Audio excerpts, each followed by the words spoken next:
नमस्कार दोस्तों, पहली बार चैनल पे आए हैं तो सब्सक्राइब का ऑल बटन ज़रूर प्रेस कर लीजिएगा और कहानी जैसी लगे लाइक डिसलाइक और कमेंट ज़रूर कीजिएगा। दोस्तों, नई बहू प्रगति बात बात पर ससुराल वालों को डराती रहती। माँ जी, आप सब्जी काट दो, फिर मैं बना दूंगी, और हाँ, रोटी मैं नहीं बनाने वाली, आप खुद समझ जाना अपना। जी अरे प्रगति बहू बहू, सब्जी मैं काट दूँ, रोटी भी मैं बना लूँ, तो तू क्या करेगी घर में बैठ के? चल जा यहाँ से, सब्जी भी मैं ही बना लूंगी, रोटी भी मैं बना दूंगी। हाँ ठीक है, मैं जा रही हूँ। मैं बहुत बड़े रईस और इज्जतदार खानदान की बेटी हूँ, किसी गरीब घर की नहीं। मैं यहाँ काम करने नहीं आई हूँ। कहीं जल भून गई मैं तो खाना बनाने में। हाँ हाँ बहू, एक तेरी ही तो शादी हुई है, बाकी की महिलाएं जो अपने घर में खाना बनाती है वो तो जलती ही नहीं। ऐसा थोड़ी है कि वो नहीं जलती, या फिर अपने घर में काम करती है तो वो नौकरानी है। इतना दिन में पहली बार ऐसा हुआ था कि किसी ने प्रगति के बातों का जवाब दिया हो। देख लो सासू माँ, ये पहली और आखिरी बार है।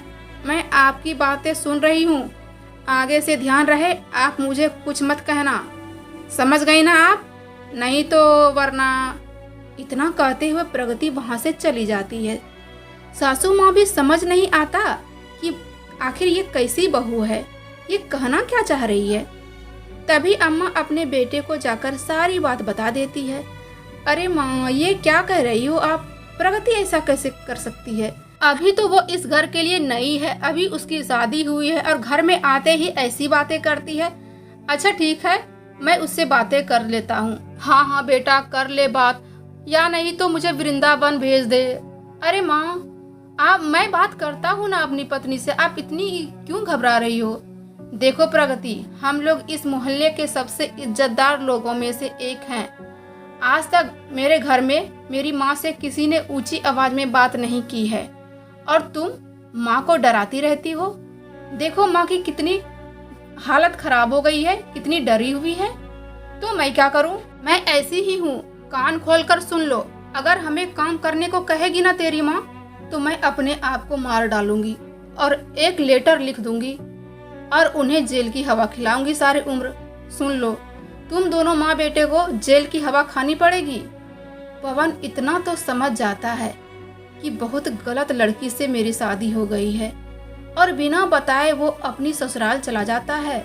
वहाँ जाकर अपने ससुर को बर्तन धोते देख उसकी आंखें फटी की फटी रह जाती है।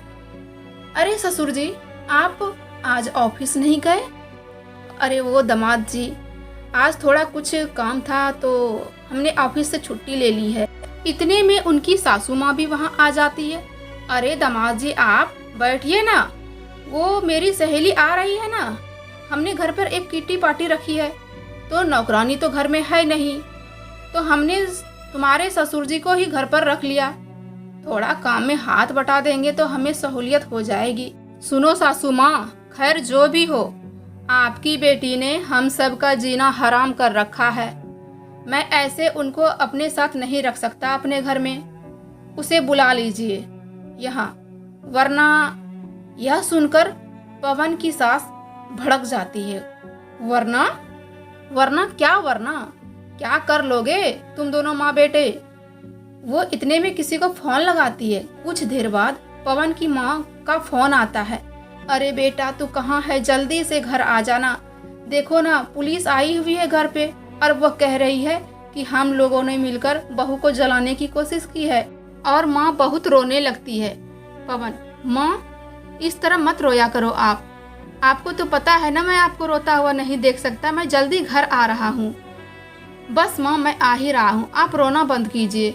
देखो सासू माँ, मैं इतना तो समझ ही गया हूँ कि आप सब कितने गिरे हुए लोग हो, लेकिन आज तो मैं जा रहा हूँ, लेकिन मैं छोड़ूंगा नहीं आप सबको।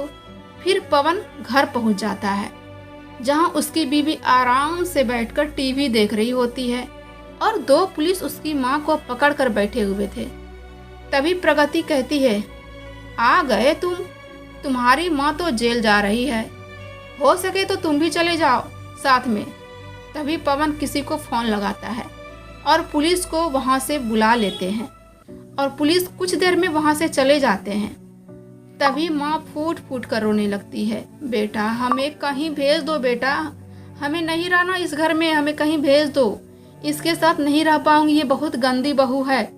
तभी अगले दिन पवन ऑफिस चले जाते हैं, जहां उनका दोस्त पूछता है, अरे क्या बात है पवन, इतना जिंदा दिल इंसान शांत कैसे है, कुछ बात है क्या? अरे बताओ ना क्या बात है? अरे यार मैं क्या बताऊं, बीवी परेशान कर रही है, उसने मुझे और मेरी माँ को डरा कर रखा है, क्या करूं? उसके माता पिता को जाकर कह दे, यही तो मुसीबत है, उसकी माँ ही तो उसका सपोर्ट कर रही है, इसमें मैं क्या करूं? सुनो पवन, अब मैं जैसा कहता हूँ वैसा करता जा तू। तभी पवन चिकन बिरयानी लेकर घर आता है और आ जाओ माँ, चिकन बिरयानी लाया हूँ, आओ आकर खा लेते हैं दोनों माँ बेटे मिलकर। अरे वाह, चिकन बिरयानी कितने दिनों बाद खाने को मिल रहा है, आज तो मजा ही आ जाएगा। तभी प्रगति, किससे पूछकर लाए हो चिकन बिरयानी? और कटोरा उठाकर फेंकने लगती है। तभी पवन अपने मोबाइल का कैमरा ऑन कर लेता है। देखिए दोस्तों, मेरी पत्नी माँ के आगे से खाना लेकर फेंक रही है और गाली भी दे रही है। तभी प्रगति घबरा जाती है और कटोरा रख देती है नीचे। पवन कैमरा बंद करो, जल्दी कैमरा बंद करो। पवन ये क्या बदतमीजी है? मेरी प्यारी बीवी, ये बदतमीजी नहीं है, ये तुमको मेरा चैलेंज है, ये तो सिर्फ वीडियो बन रहा है, आगे से लाइव भी हो सकता है।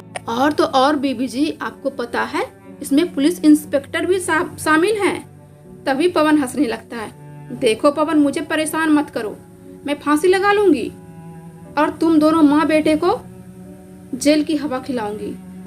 अरे बीबी फांसी लगाइएगा, चलिए चलिए फांसी लगाइए, फांसी लगाइए।